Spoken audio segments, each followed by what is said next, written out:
Buenas tardes, señor rector, don Marcos Villamán, señor Monsieur Jean-Marc Bonissot, vicepresidente internacional de la Universidad Sorbonne de París, señor Georges Attard, representante de la Fundación Global Democracia y Desarrollo en Francia, doña Ligia Madamelo de Cardona, ministra de Educación Superior, Ciencia y Tecnología, señor rector magnífico de la Universidad Autónoma de Santo Domingo, señor senador Julio César Valentín de la provincia de Santiago, un saludo, demás jurista, profesor Eduardo Jorge Prat, coordinador académico de aquí en la República Dominicana, nuestro programa de Derecho Constitucional, Libertades Fundamentales y Derecho Comparado con la Universidad de la Sorbonne de París, público en general, asistente, muchísimas gracias por su presencia.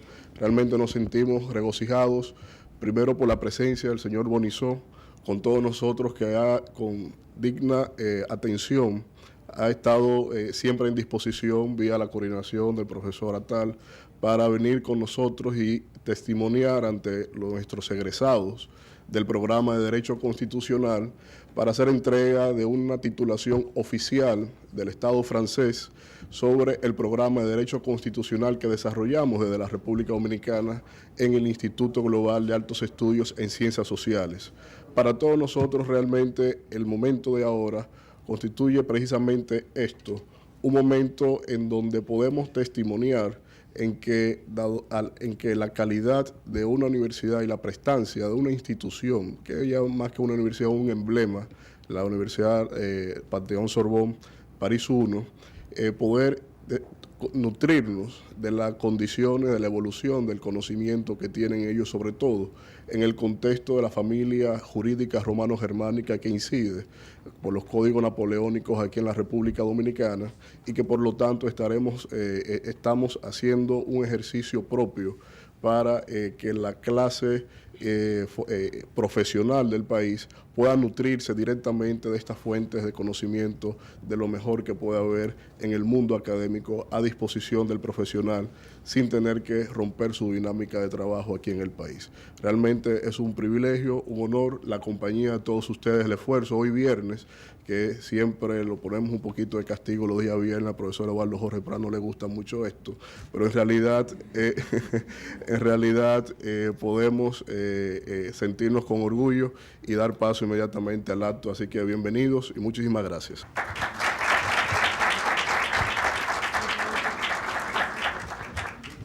Muchas gracias al profesor. Aprovecho para también yo agradecerles a la Universidad París I Sorbonne, Panteón Sorbonne, por este apoyo que nos da Ali Global.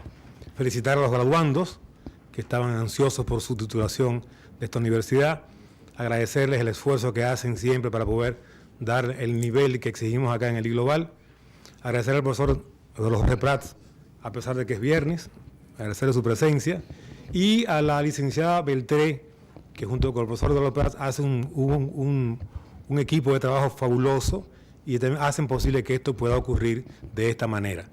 Ojalá que también los demás se entusiasmen y tengamos la posibilidad de continuar en este esfuerzo académico para discutir un tema que es básico para la República Dominicana, como es la cuestión constitucional. Como ustedes saben, tenemos en el país una constitución nueva de 2010, que el país aún no sabe, yo pienso, el valor que tiene. Hay que profundizarla, discutirla, ampliarla para poder tener justamente un país con derechos conocidos y reconocidos de manera práctica. Vamos ahora a pasar a escuchar de nuevo al profesor Jean-Marc Bonissot en su conferencia sobre la educación superior en Francia. El profesor es doctor en economía, en ciencias económicas, profesor en matemáticas aplicadas y en economía, investigador de la Sorbonne, a su vez miembro de la COR de la Universidad Católica de Lovaina, y desde el 84 hace docencia en economía en la Universidad París I Panteón Sorbonne y es vicepresidente de la Sorbonne para las Relaciones Internacionales. Con él vamos a escuchar su exposición, vamos a escuchar sus planteos y después pasaremos a 1, 2, 3 preguntas para poder tener un diálogo con él y nosotros y enriquecernos desde su experiencia. Muchas gracias por estar aquí con el Global y ojalá que esta experiencia continúe siendo un aporte para el país, para la República Dominicana. Profesor, con usted, por favor.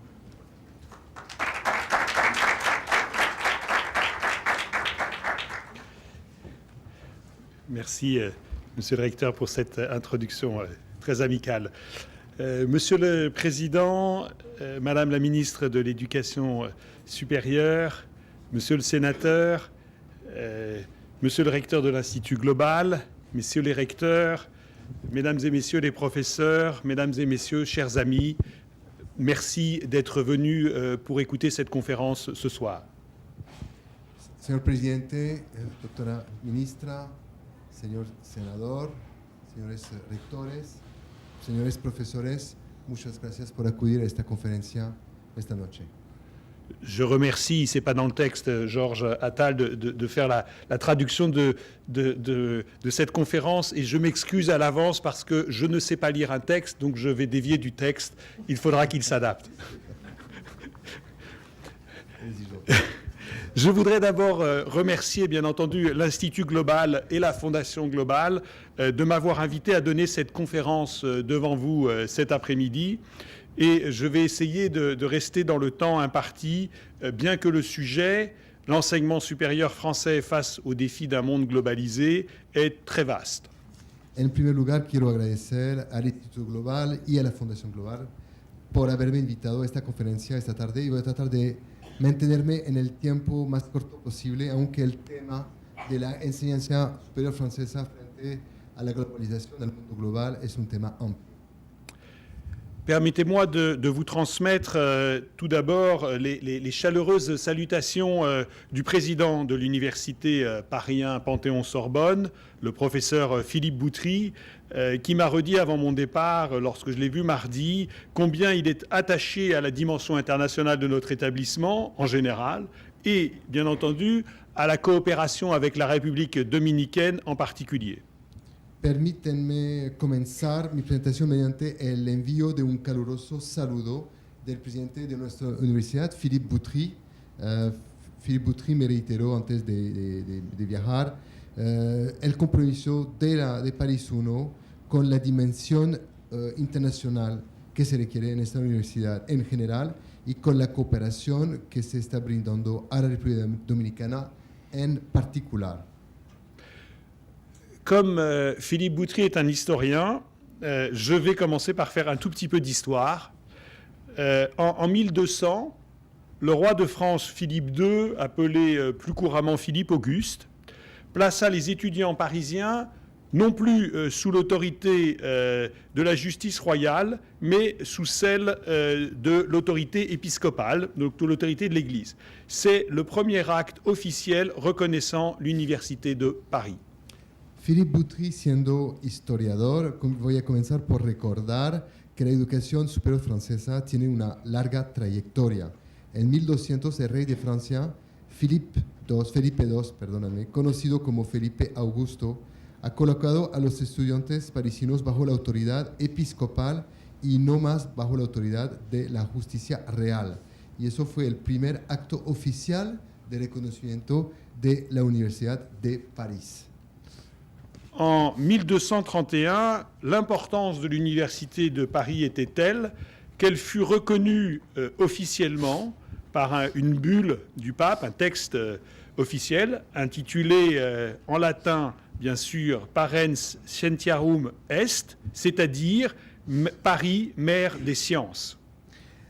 En 1231, la importancia de esta universidad a nivel europeo se reconoció a través de una bula del Papa que se llamó Parens Scientiarum Est, lo que significa París, la madre de las ciencias. Évidemment, depuis le XIIIe siècle, l'enseignement supérieur français s'est diversifié au cours du temps pour répondre à des besoins nouveaux en termes de formation et de recherche. Por supuesto, en los 700 años y ahora casi 800 años que siguieron, la educación superior francesa ha evolucionado muchísimo, se ha diversificado para satisfacer las nuevas necesidades en materia de formación y sobre todo de investigación. Aujourd'hui, nous avons environ 90 universités en France qui proposent des formations dans tous les domaines, principalement en suivant ce que l'on appelle le processus de Bologne, le schéma mis en place au niveau européen par le processus de Bologne, c'est-à-dire une licence en 3 ans, un master en 2 ans et ensuite un doctorat en 3 ans. Hoy en Francia estamos alrededor de 90 universidades, las cuales ofrecen cursos en todos los campos. Principalmente siguen todos el esquema establecido con el famoso proceso de Bolonia, que es un proceso de integración de la enseñanza a nivel europeo. Hoy en día la licencia se hace en 3 años, seguida por un máster en 2 años y después por un doctorado en 3 años adicionales. Certaines études ont leur spécificité, comme les études médicales, mais à côté de ça, il y a aussi quelques universités de technologie, de création plus récente. Mais néanmoins, la deuxième grande partie de l'enseignement supérieur français est constituée par un système basé d'abord sur ce qu'on appelle en France des classes préparatoires aux grandes écoles, qui forment en 2 ans les étudiants. Les étudiants passent ensuite un concours extrêmement sélectif pour entrer dans des écoles d'ingénieurs, de commerce, d'agronomie, vétérinaire, d'études littéraires avancées et d'autres encore.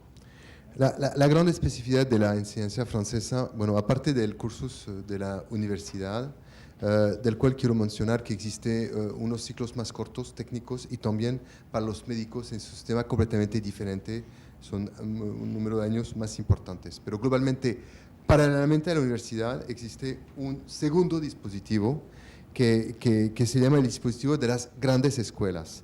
¿Qué significa? Los estudiantes no entran como en la universidad automáticamente después del bachiller a la universidad, escogiendo las materias que les interesan.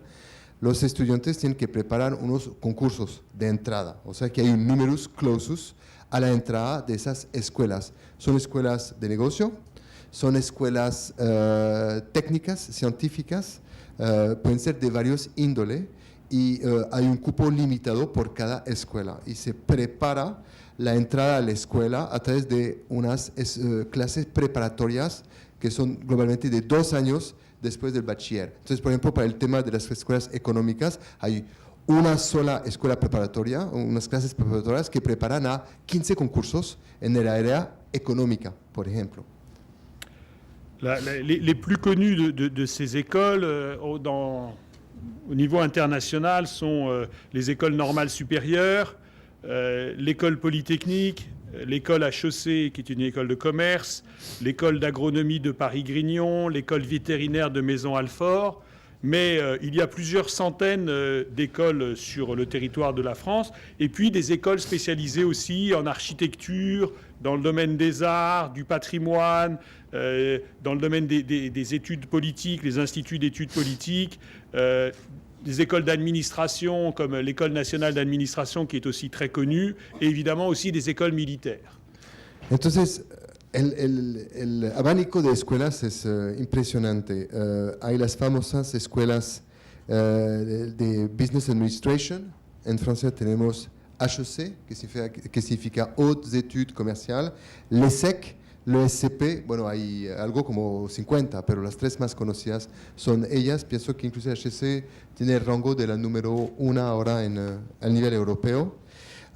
Otras escuelas, bueno, muy variadas, escuelas en agronomía, veterinarias, unas que usted conoce muy bien en la Fundación Global, que tiene un carácter muy específico, que es l'Institut d'études politiques de Paris, la famosa Sciences Po Paris, que también es una escuela que requiere un concurso de entrada y además exámenes muy, muy rígidos de salida. Otra escuela que también conocen bien aquí, porque hemos montado en República Dominicana un acuerdo con ellos, que es la ENA, l'École nationale d'administration, que es una escuela cuyo concurso es muy difícil, hay algo como 60 cupos para 2.000 candidatos. Tienen que fijarse cómo es. Sciences Po tiene 1.000 estudiantes por año y algo como 10.000 candidatos. La relación de 1 por 10 a 1 por 15. O sea que es obviamente muy selectivo. Hay escuelas militares. Tenemos aquí el rector de la UAS que hizo Saint-Cyr, que es una prestigiosa escuela militar. Hay otras, Polytechnique, que es a la vez una escuela militar y una escuela científica central. No la vamos a mencionar todas, pero todas escuelas también participan del renombre de la enseñanza superior francesa hacia el exterior. Malgré cette grande diversité, je voudrais souligner 2 points très importants qui fondent l'enseignement supérieur français. Le premier, c'est que cet enseignement supérieur est fortement ancré dans la recherche. Entonces, hay 2 puntos muy importantes que vamos a encontrar en toda, que caracterizan la enseñanza superior francesa. El primero es la relación con la investigación. La enseñanza superior francesa está arraigada con la investigación. Pour situer cela, je voudrais d'abord indiquer que tous les enseignants, maintenant depuis une trentaine d'années, dans l'université, doivent avoir un doctorat pour obtenir un poste, un emploi à l'université. Cabe resaltar que desde hace unos años, cualquier profesor de universidad en Francia requiere tener un doctorado en su materia. Mais ce qui est plus notable, c'est que même dans les écoles, le corps enseignant maintenant intègre aussi des collègues qui sont totalement investis dans la recherche fondamentale et qui participent à cette formation fondamentale, même si les écoles sont plus orientées vers l'ingénierie ou vers le commerce ou vers d'autres professions. Es muy interesante percatarse que más y más, además del nivel académico que se requiere de los profesores, muchos profesores están muy implicados en la investigación. Esta mañana estamos hablando con el profesor Bonizo y unos periodistas, y él mencionó que, por ejemplo, la misma HEC, que es una escuela de business school, solía tener como profesores empresarios, mucha gente que estaba en el mismo terreno al día a día del negocio. Y hoy en día en HEC la mitad del cuerpo docente son investigadores, adicionalmente. À côté des institutions d'enseignement, au cours du temps, les gouvernements ont créé ce qu'on appelle des grands organismes de recherche. Le plus connu, parce que je crois que c'est un des plus grands organismes de recherche au monde, en termes de dépôt de brevets, en termes d'articles publiés, est le Centre national de la recherche scientifique, qu'on dénomme d'habitude par son acronyme CNRS. Mais à côté de cela, il y a un institut pour la recherche médicale, un institut pour la recherche agronomique, un institut pour les études nucléaires, un institut pour l'informatique et l'automatique, un institut pour les études démographiques et plusieurs autres. Entonces, paralelamente a toda la estructura de la enseñanza superior francesa, tenemos unos grandes organismos de investigación, uno con el cual inclusive me parece la Funglode tiene acuerdos, que desde el 2009, que es el CNRS, el Centro Nacional de Investigación Científica, y Jean-Marc Bonizo mencionó otros como el de la investigación médica, INSERM, el de la investigación agrícola, INRA. Por supuesto, aquí no hay, pero nosotros sí tenemos el tema atómico, el centro, le CEA, le Centre d'études atomiques. Otros, por ejemplo, el INED, que es famoso, Instituto Nacional de Estudios Demográficos, y esta investigación también está insertada con programas europeos como el del CERN, que es Centro Europeo de la Recherche Nucléaire, ¿c'est ça? Sí. Nucléaire, que se sitúa en Ginebra. Et donc, on voit bien que cette diversité concourt à l'organisation d'équipes de recherche qui ont souvent des personnels de différentes institutions, des universitaires comme moi, mais mon voisin de bureau est quelqu'un dans mon centre de recherche dans l'université qui est un chercheur du CNRS, et un peu plus loin, j'ai quelqu'un qui est en fait à l'INED, donc à l'Institut de démographie, et l'ensemble des universités, des écoles, mais aussi de ces grands organismes, concourent à l'organisation de la recherche et donc à soutenir les programmes d'enseignement qui sont fortement modifiés, améliorés, transformés d'année en année par les travaux les plus récents de la recherche. Je suis un peu sorti du texte. Fue improvisación total, pero bueno. globalmente, las escuelas, las universidades, estos organismos, todo eso concurre a más investigación, a compartir más la innovación, la investigación fundamental, y tiene también un efecto sobre los mismos cursos, sobre el pensum, que se enriquece siempre con lo más innovador. Eso es una especificidad francesa, tratar de llevar la investigación y los resultados de la investigación dentro de la materia que se va a enseñar. Je voudrais juste prendre un exemple. J'ai fait d'abord 4 ou 5 ans d'études de mathématiques avant de me lancer dans la recherche. Et aujourd'hui, dans le cours que j'enseigne toujours en deuxième année de master, donc à la fin du programme, j'enseigne pratiquement que des choses que j'ai apprises après mes études de mathématiques appliquées, au cours de mes recherches et au cours de mes participations à un certain nombre de séminaires en France ou à l'international. El profesor Bonizo es un matemático y nos explica que obviamente hizo un doctorado en matemática, ha investigado muchísimo en matemática aplicada y sigue teniendo al lado de su carrera de vicepresidente de la Sorbona un curso de Master 2 en matemática, y todo lo que está enseñando viene de lo que ha aprendido a través de la investigación y no a través del simple doctorado. Et si je prends un exemple en droit, le développement par exemple du droit européen au cours de ces 30 ou 40 dernières années a totalement bouleversé le droit français et a nécessité de revoir considérablement les enseignements juridiques dans notre pays. Otro ejemplo, el derecho francés. El derecho francés está muy vinculado con el derecho europeo. Este derecho europeo es un derecho nuevo que ha cambiado, que ha crecido, que ha evolucionado muchísimo en los últimos años y obviamente ha impactado el derecho francés. Entonces, dictar conferencia de derecho francés es estar al tanto de la movilidad y de cómo se está adaptando nuestro derecho al derecho europeo. La deuxième grande caractéristique de l'enseignement supérieur français que je voudrais mettre en avant est sa réputation internationale, qui est absolument remarquable si l'on en juge par le nombre de distinctions, de prestigieuses distinctions comme les prix Nobel dans beaucoup de disciplines, la médaille Fields en mathématiques et d'autres obtenus par des collègues professeurs de l'université française.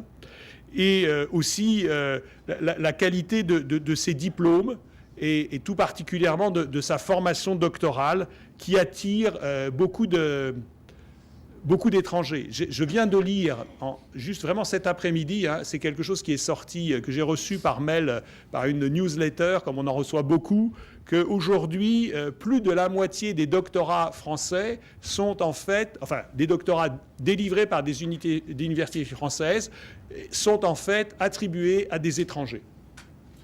Entonces, la otra característica de la enseñanza superior francesa es su reputación internacional. Tenemos muchos profesores de las universidades en el exterior que han obtenido su doctorado en Francia. El señor Bonizo acaba de leer una newsletter. Hoy en día, 50% de los doctorados que son otorgados en Francia lo son a estudiantes del exterior. Francia goza de una reputación internacional, pero justificada por la calidad de su enseñanza, especialmente la formación doctoral, y cabe resaltar que muy a menudo tenemos premios Nobel, la medalla Fields. Este mismo año tuvimos 2 premios Nobel, uno en economía, otro en literatura, y eso se debe también al alto nivel de los recursos en materia de instalaciones de investigaciones, recursos de las bibliotecas y enfoques hacia disciplinas muy variadas. Enfin, la France est aussi, et l'enseignement supérieur français est aussi très attractif pour les étudiants internationaux. D'abord parce que grâce à une politique public revendiqué par le ministère de l'Enseignement supérieur qui est particulièrement généreuse. Les droits d'inscription sont très bas dans les universités françaises, sont les mêmes pour les Français, pour ceux qui résident en France comme pour les étudiants internationaux, et rendent les études en France finalement peu coûteuses par rapport à d'autres pays, en particulier par rapport au monde anglo-saxon. Bueno, el profesor Bonizo nos está explicando que una tercera particularidad de la universidad francesa es que es de un costo muy accesible en comparación a países anglosajones. Obviamente tenemos unos costos de acceso a la universidad que son muy bajos. Yo personalmente quiero añadir que obviamente es porque pagamos impuestos muy altos. Entonces, hay que decirlo. Et enfin, je voudrais, sur ce plan international, dire que des évolutions récentes ont permis l'ouverture de nombreuses formations, à la fois dans des écoles et dans les universités, enseignées en anglais essentiellement, qui permettent donc que la connaissance du français n'est plus un préalable aux études en France, mais qui permettent à des étudiants de venir en France, d'étudier leur discipline en anglais, mais aussi en parallèle d'apprendre le français pour pouvoir s'ouvrir à la culture française et éventuellement poursuivre d'autres études ultérieurement. Bueno, un tabú con el cual se acabó en Francia es el requisito del habla francés para obtener un diploma. Aquí tenemos ejemplos vivos de que ya no es más necesario. Inclusive se está impartiendo ahora cursos en la misma Sorbona, en París, en otros idiomas que el francés. Eso también corresponde a la voluntad de la universidad de abrirse hacia el exterior. Mais si l'université et l'enseignement supérieur français a des atouts, il est aujourd'hui en face de nouveaux défis dans un monde globalisé. Je vais dire essentiellement 3 défis. Premièrement, il faut élever le niveau de formation pour répondre aux mutations nombreuses, technologiques, scientifiques, économiques, sociétales, environnementales, et donc investir également plus dans la recherche fondamentale, appliquée et technologique. Entonces, la Universidad Francesa se encuentra frente a 3 retos que voy a enumerar. El primer reto es elevar el nivel de capacitación para cumplir con esta inversión adicional que requerimos en la investigación básica y aplicada. Es un requisito prioritario para mantenernos en la competitividad internacional. Le deuxième défi, c'est, même si on a déjà une très bonne réputation internationale, c'est quand même l'internationalisation. Aujourd'hui, comme vous le savez sans doute, il y a un vrai marché de l'enseignement supérieur dans le monde. Nous avons en France une approche originale, une méthodologie particulière, que ce soit dans les sciences humaines et sociales, en droit bien évidemment, mais aussi en ingénierie, et qui trouve ses origines dans le siècle des Lumières, dans le XVIIIe siècle, et qui se distingue réellement de la pratique du monde anglo-saxon. Bueno, el otro tema es seguir abriéndonos hacia la internacionalización, y eso lo dice el vicepresidente internacional de esta universidad, y tratar de transmitir el ADN de París I, y de la Universidad Francesa en general, que es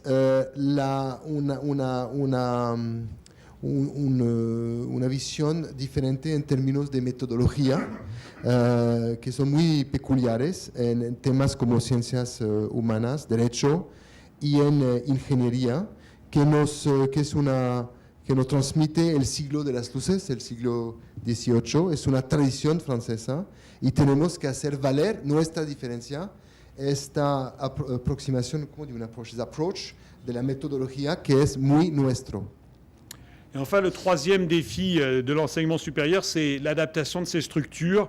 Aujourd'hui, il est trop complexe, trop fragmenté, et donc il faut introduire plus de lisibilité, plus de flexibilité, plus d'intégration pour être plus lisible, que ce soit pour nos étudiants, pour les employeurs et évidemment pour le monde autour de nous, et donc favoriser ainsi l'attractivité de notre système aux étudiants internationaux.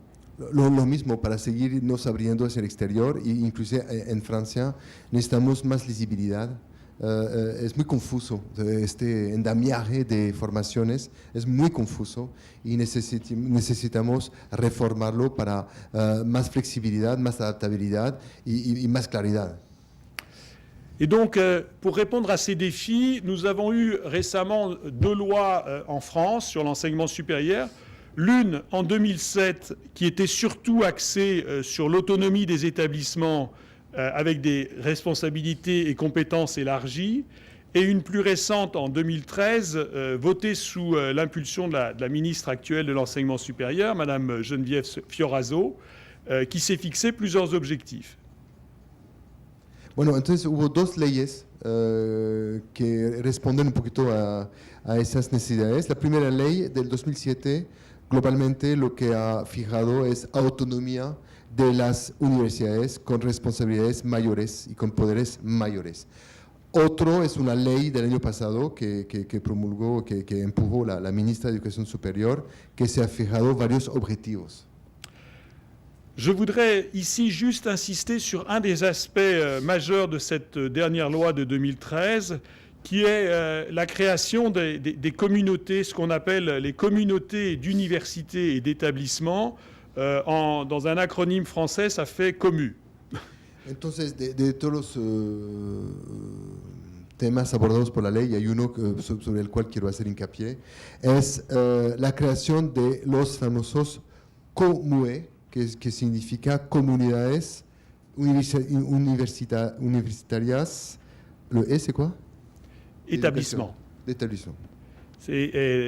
Donc l'objectif de ces communautés est d'instaurer sur un territoire donné une forte coopération et une mutualisation à la fois pour la formation et pour la recherche entre tous les acteurs de l'enseignement supérieur de ce territoire. Esto es muy sencillo. Sobre la idea, y después el profesor Bonizo lo va a expresar, es frente a la problemática del ranking de Shanghái. Con el ranking de Shanghái, las universidades que sobresalen son las que son grandes, fuertes y con un gran nivel de disciplina y con mucha investigación. Como la Universidad Francesa es muy atomizada, a pesar de su excelencia, no aparece en los rankings porque evidentemente las universidades eran y siguen chiquitas. París es la más grande de todas, pero sigue comparadas a otras pequeñas. Entonces, la idea fue agruparlas bajo un acrónimo, bajo un nombre, COMUE, la COMUE tal, la COMUE tal. Entonces hay unas... ¿Cómo hay un total de COMUE en Francia? 20. Hay 20 ahora en Francia. Desde los 90 pasamos a 20. Globalmente, cada grupo agrupa 4 o 5 escuelas. El grupo en el cual pertenece París 1 es obviamente de un gran renombre. Vamos a mencionar cuáles universidades están en el grupo. Pero la ventaja es que agrupando se crea más investigación, más pasarelas entre las enseñanzas, globalmente hacer fuerza para aparecer en los rankings y para mejorar el nivel de la enseñanza y de la investigación.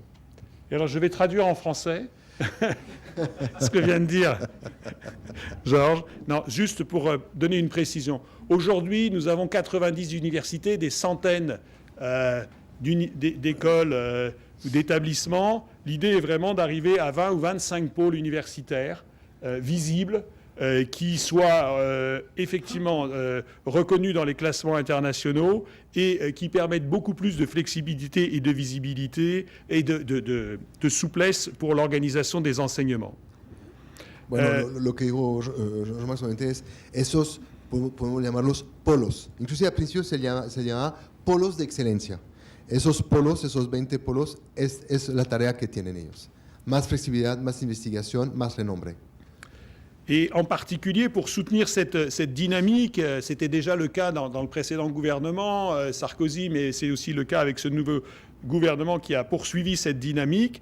Il a lancé ce qu'on appelle un projet d'initiative d'avenir, d'investissement d'avenir, avec des initiatives d'excellence. Donc ces regroupements, ces communautés sont invités à candidater, à proposer des projets nouveaux et à être ainsi dotés de moyens financiers supplémentaires pour développer toutes ces nouvelles synergies à l'intérieur de ces communautés. Ces moyens sont des moyens européens ou français? Des Français, des moyens français. Là. D'accord. De quel ministère? C'est un interministériel, c'est rattaché auprès du Premier ministre même. Entonces, es interministerial ahora, está vinculado con el despacho del primer ministro. La idea es de que cada polo candidatice para unos laboratorios, unos proyectos de investigación, y cada uno tiene lo suyo, y cada proyecto de investigación, si está avalado por el ministerio, por este grupo interministerial, beneficia de financiamientos. Je vais peut-être donner deux exemples très concrets que l'on a montés. Aujourd'hui, nous avons ce qu'on appelle un laboratoire d'excellence sur la régulation financière qui regroupe à la fois l'École nationale d'administration, qui a une approche plus en termes de gouvernance, de fiscalité. Nous, notre grande UFR de gestion qui s'appelle donc l'école de management de la Sorbonne, et une école... une des très très bonnes écoles de commerce, le SCP Europe, qui, donc ces trois institutions très différentes au départ, maintenant collaborent autour de cet objectif et de ces graves questions que sont la régulation financière. Et là, par exemple, ça c'est typiquement de l'investigation, de la Ça, recherche. c'est de la recherche, oui. Por ejemplo, en el tema de investigación, dentro del polo en el cual está París 1, está la ENA, está París 1, está dentro de París 1 la Escuela de Management de la Sorbona, y está ESCP, que es la tercera Business School de Francia. Un tema de investigación, la regulación financiera. Antes, cada uno trabaja por su lado. Ahora hay un laboratorio de excelencia sobre esta temática, regulación financiera, con profesores e investigadores de esos 4 escuelas que les mencioné. Un autre exemple qui est plus autour de la formation, là, pour le coup, c'est avec un autre partenaire dans notre communauté, donc l'ENSAM, qui est une école d'ingénieurs, de monter une formation totalement nouvelle dans le système français, qui est l'ingénieur en sciences sociales, qui combine à la fois de l'ingénierie, c'est-à-dire une capacité à résoudre des problèmes, à utiliser les moyens modernes de calcul informatique, les technologies numériques, mais non pas pour résoudre des problèmes traditionnels de l'industrie, mais pour résoudre des problèmes issus de l'organisation de la société, comme par exemple la transition énergétique. Otro tema, por ejemplo, se está creando en el tema de la formación, no más de la investigación, se está formando una nueva carrera que se llama ingeniero en ciencias sociales. Entonces, ingeniero porque utilizan mecanismos, modelos económicos, modelos matemáticos, pero en ciencias sociales. Eso se hace con varias universidades, y una de ellas es l'École nationale des arts et métiers, que es muy famosa, que está en París. Entonces, típicamente se utiliza modelo matemático para traducirlos en temáticas sociales. El profesor Bonisso dio como ejemplo la transición energética. En Francia tenemos un gran problema de transición energética. Vamos a pasar de la energía nuclear a las nuevas fuentes de energía.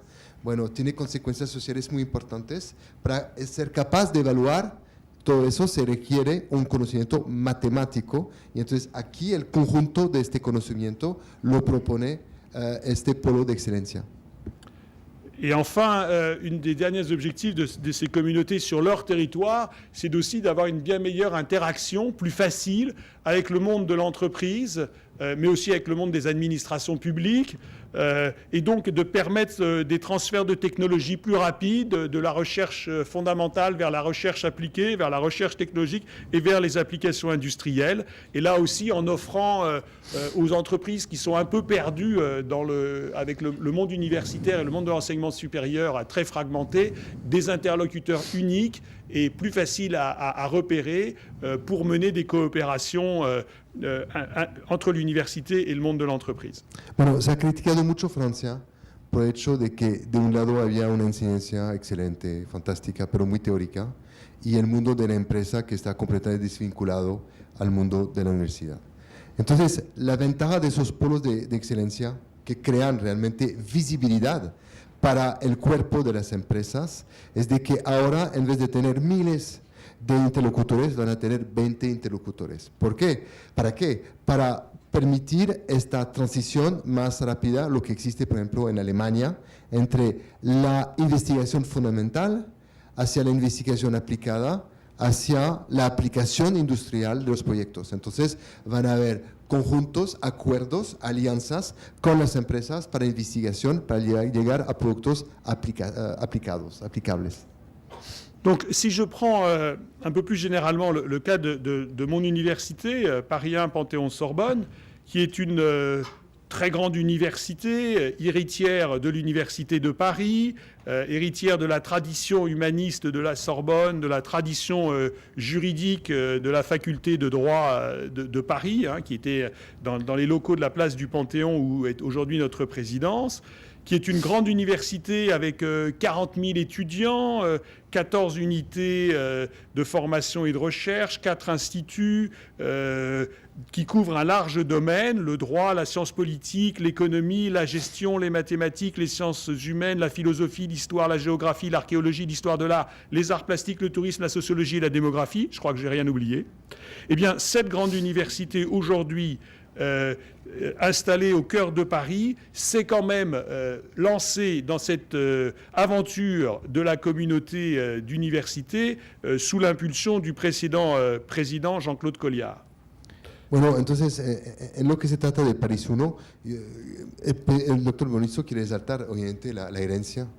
París 1, y no lo dijo pero porque es humilde, pero París 1 es la universidad más antigua del mundo. Hay dos, hay Bolonia y París 1. Bueno, París, Sorbonne, la Sorbonne, que se ha dividido en varias, pero París 1 es la más prestigiosa y la más importante de todas. Hoy se llama Paris 1 Panthéon-Sorbonne, es el sucesor tanto de la Sorbona que de la Facultad de Derecho situada en el Panthéon de París, en ciudad de Panthéon. Tiene 40.000 estudiantes, 14 unidades de formación o institutos.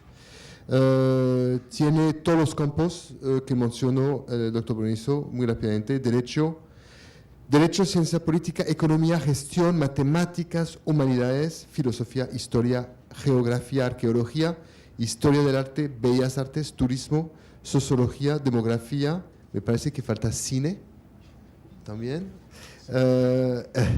Bueno, está situada en el corazón del barrio latino. Eso es un elemento muy importante que mencioné esta mañana. Siendo en el centro de París, hay muchos profesores del exterior que quieren enseñar en París 1 porque obviamente está en el pleno centro de París, en este famoso barrio latino donde se queman los coches muy habitualmente. No, pero... y se ha lanzado como de manera muy dinámica gracias a Jean-Claude Colliard en este famoso polo de excelencia. Donc, une université qui est par un des classements internationaux par discipline, hein, le QS Ranking, située dans 6 disciplines parmi les 50 meilleurs mondiaux et au premier rang des universités françaises. Pourquoi se lance-t-elle dans cette aventure? On pourrait se dire très bien, l'université Paris 1 est suffisamment large, suffisamment reconnue avec le nom de la Sorbonne à l'international, avec plus de 8000 étudiants étrangers, 1500 étudiants à l'extérieur, hors de France, qui étudient. Pourquoi nous nous sommes lancés dans cette aventure de la communauté d'université?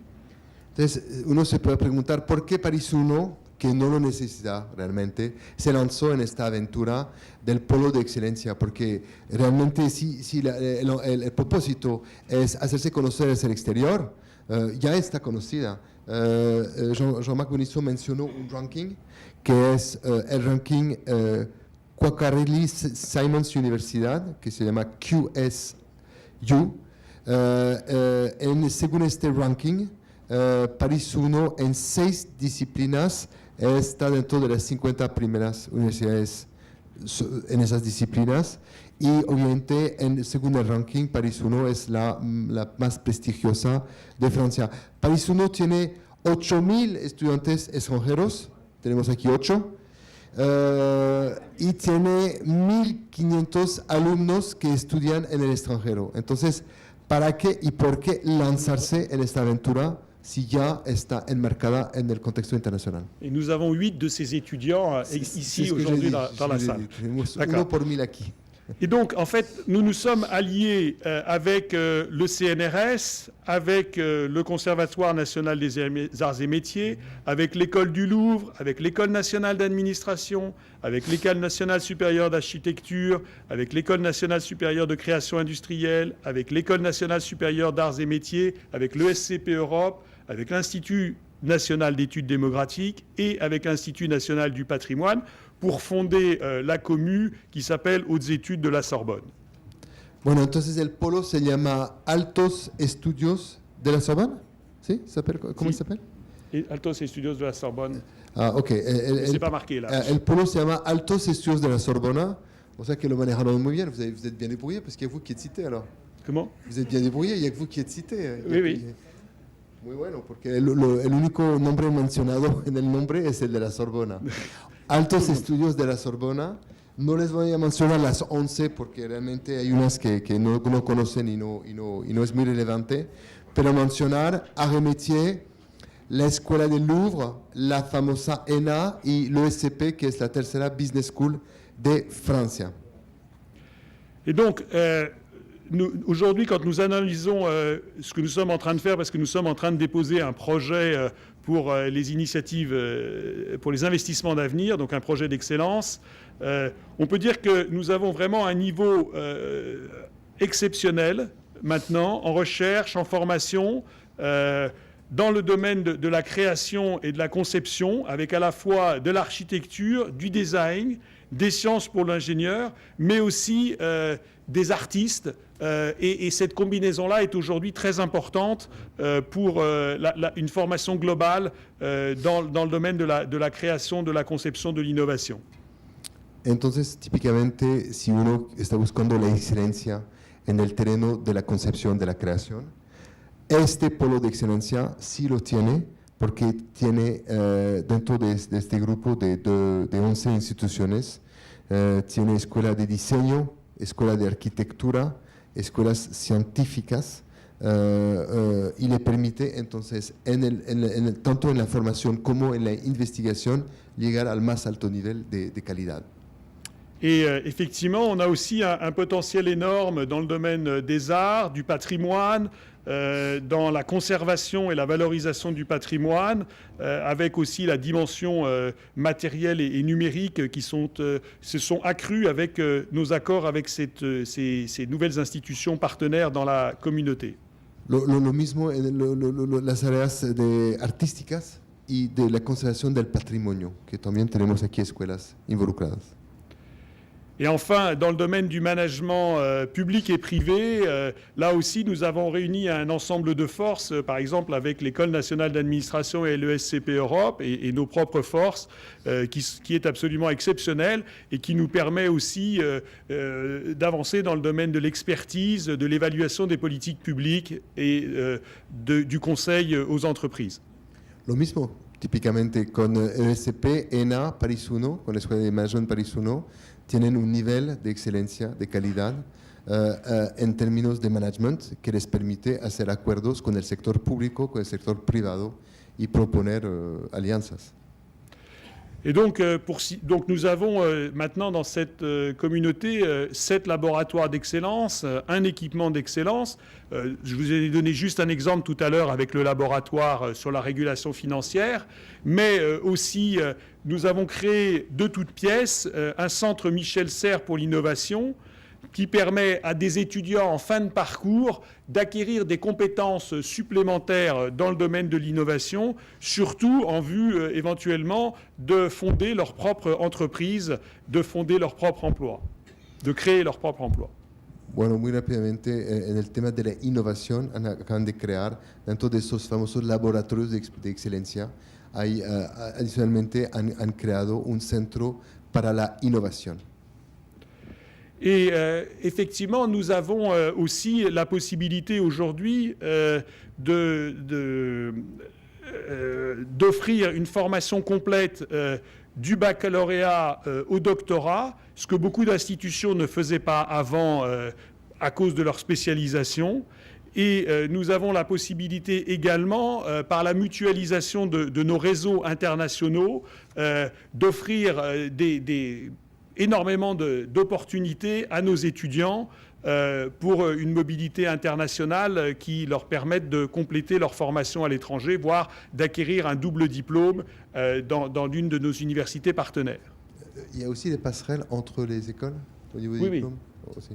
Bueno, obviamente el propósito de estas alianzas es de permitir dentro de un polo pasarelas para pasar de una universidad a otra, debe ser combinar en un mismo cursus dos licencias, una de un establecimiento, otra de otra universidad al mismo tiempo. Como se conocen, como son partners, es mucho más fácil, mucho más ágil para montar este sistema de doble titulación al mismo tiempo para un estudiante. Lo mismo están utilizando su red internacional, cada escuela tenía una red internacional, ahora ponen en común su red y ofrecen mucho más oportunidades. También había escuelas que no proponían doctorado, SCP, por ejemplo, que yo sepa, no propone doctorado. Ahora uno va a poder hacer un business school y justo después terminar con un doctorado en París 1. O sea, la idea es de nutrir, de enriquecer la calidad de la enseñanza. Et donc, laissez-moi juste prendre encore un exemple, le doctorat. Le doctorat est un niveau de qualification fondamental maintenant dans le monde entier pour la haute fonction publique et les cadres de haut niveau des grandes entreprises internationales. Grâce à la communauté, nous avons mis en place avec des établissements comme l'École nationale d'administration, mais aussi l'École du Louvre ou l'Institut du patrimoine, un doctorat en formation. Pardon, je voulais juste vous dire le titre exact, mais je ne sais plus où j'en suis sur ma ligne. Comment il s'appelle ce doctorat ? Un doctorat en formation professionnelle qui permet soit à des gens qui sont aussi engagés, par exemple dans une scolarité à l'ENA, soit qui sont des jeunes professionnels déjà engagés, de préparer un doctorat en valorisant une partie de leur expérience acquise ailleurs, et donc de multiplier le nombre de docteurs, mais aussi d'offrir une possibilité supplémentaire à ces brillants élèves de l'ENA ou brillants élèves de l'école du patrimoine pour assurer une carrière plus importante et surtout pour être très compétitif sur le marché international. C'est un doctorat dans quelle matière? Je n'ai pas compris. C'est un doctorat, alors ce qu'on a fait, c'est un doctorat en art, un doctorat en histoire de l'art, un doctorat aussi en droit et en administration publique. D'accord. Entonces, bueno, se ha creado, lo que está explicando Jean-Marc Bonisso es que de hoy en día para los grandes funcionarios del Estado en Francia y también para los grandes ejecutivos de las empresas privadas se requiere a ese nivel de competencia un doctorado. Entonces, ahí este polo ha creado con varias entidades ha dilimitado unos doctorados que benefician de una demanda muy fuerte para esos altos ejecutivos. Tanto, por ejemplo, alguien que va a la ENA no va a tener un doctorado al salir de la ENA, es como un nivel máster, entonces va a poder hacer un doctorado, lo mismo con otras entidades. Pero es para permitir a los mejores alumnos de obtener un doctorado al salir de su carrera. Et ça aura un rôle très important, j'en suis sûr, dans les années à venir pour encore une meilleure reconnaissance internationale de l'enseignement supérieur français. Y todo eso va a contribuir, por supuesto, a un mejor reconocimiento en el exterior de la enseñanza francesa. Donc, pour finir cet exposé, après avoir présenté cette évolution vraiment importante de la communauté d'université, je vais emprunter quelques lignes au discours que le président Philippe Boutry a prononcé lors de la cérémonie des vœux vendredi dernier. Entonces, para terminar esta ponencia, quiero resaltar una declaración que hizo el presidente de París 1 hace una semana con la ceremonia en Francia cada año se hace como aquí, unas ceremonias para estrenar el año, y entonces para el estreno del año 2015, él hizo la déclaration siguiente. L'université, en dépit des pesanteurs et des contraintes qui sont les siennes, est depuis 8 siècles la structure portante de l'enseignement supérieur français. La universidad, a pesar de las cargas y restricciones que son suyas, es desde hace más de 8 siglos la estructura de soporte más eficiente de la educación superior en Francia. Elle s'est alliée étroitement la formation et la recherche, la générosité et l'efficacité, la démocratie et la créativité. Entonces, sabe combinar cuidadosamente la enseñanza y la investigación, la generosidad y la eficiencia, la democracia y la creatividad. Elle constitue, comme l'a rappelé le président de la conférence des présidents d'université le 12 décembre dernier à l'Élysée, en présence du président de la République, le lieu par excellence où s'opère non pas la reproduction, mais le renouvellement des forces vives et des élites futures de notre pays. Entonces, también recalco que el presidente de la conferencia de presidentes de universidad, los presidentes de universidades, entre ellos eligen un presidente de la conferencia de presidentes, y este presidente, frente al presidente de Francia, en un evento público, describió la Universidad Francesa como el lugar donde la excelencia se hace. No es la reproducción, sino la renovación de las fuerzas y de los futuros líderes de nuestro país. Elle est enfin la seule structure intelligible à l'échelle de la planète. Y es la única estructura inteligible al nivel del planeta. Eso sí no entendí nada, pero bueno. Fin de citation. Nous sommes donc particulièrement satisfaits que la loi de juillet 2013 mette, à travers la mise en place des communautés d'universités et d'établissements, le modèle universitaire au cœur de l'enseignement supérieur français, ce qui devrait grandement l'aider à répondre aux défis d'un monde globalisé. Bueno, entonces para terminar, París 1 está muy contento de esta ley, de los polos de excelencia, de esos famosos COMUE, que permite la creación de estas comunidades y permite a este modelo de volverse en el centro de la educación superior francesa y ayudarle frente a los desafíos de un mundo globalizado. Mais permettez-moi un petit ajout personnel, très personnel, pour éviter un empilement de structures, universités, écoles, communautés d'universités et beaucoup d'autres choses, grands établissements, qui n'est pas très efficace. Ce passage n'est qu'une étape et nous devons aller vers une intégration plus poussée, allant vraiment vers la création d'universités qui, en leur sein, réunissent des instituts ou des écoles spécialisées dans une structure et dans une organisation encore à inventer. Bueno, la visión de Jean-Marc Moniceau, que es muy personal, es que queremos ir más allá, es porque ya sigue siendo un andamiaje bastante complejo al nivel dentro de un polo. Bueno, hay 20 polos, eso ya está mejor que 90 universidades, pero siendo dentro del mismo polo muchas entidades diferentes, lo ideal sería una única institución académica que ella agrupa en su interior institutos y escuelas especializadas. Eso sería, según Jean-Marc Moniceau, la mejor fórmula. Grandes polos con muchas entidades dentro del polo para una mayor eficiencia. J'espère que pour relever les défis d'un monde globalisé, nos gouvernants auront le courage d'aller dans cette direction dans les prochaines années. Et je vous remercie pour votre attention. Espero que los gobernantes tendrán esta visión para una universidad más eficiente y les agradezco muchísimo por su atención.